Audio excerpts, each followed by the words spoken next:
नाजरीन, आपको आगाह करे साहिवाल से, जहां हमारे नुमाइंदा खसूसी शाहजेब जतोई के मुताबिक national highway and motorway police beat 15 में कश्मीरियों से यकजहती के लिए एक रैली निकाली गई, जिसकी क़यादत बीट 15 के DSP मसूदुर रहमान बट्टू ने की।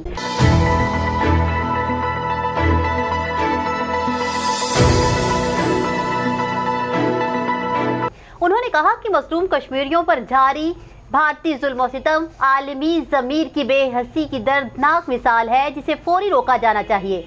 दुनिया में इंसानी हकूक़ के अलंबरदारों की ये जिम्मेदारी है कि वो कश्मीरियों को उनका बुनियादी हक़ खुद इरादियत दिलाएं, जिसका उनसे वादा किया गया था।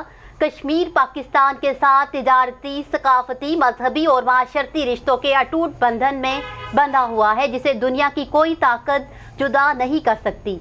उन्होंने कहा कि 27 अक्टूबर 1947 के सयाह दिन भारतीय फौजियों ने कश्मीर पर नाजायज कब्जा किया और हिंदुस्तान की तकसीम के मंसूबे की सरीहन खिलाफ वर्जी करते हुए लाखों कश्मीरियों को गुलाम बना लिया गया।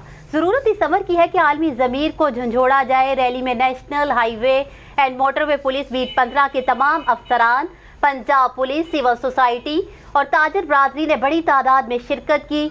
शुरका ने बैनर्स और प्ले कार्ड्स उठा रखे थे, जिन पर भारतीय जुल्म-ओ-सितम के खिलाफ नारे दर्ज थे। न्यूज़ स्टूडियो से फिल वक्त इतना ही। मज़ीद खबरों और अपडेट्स के लिए देखते रहिए BBC 11 हेडलाइंस न्यूज़।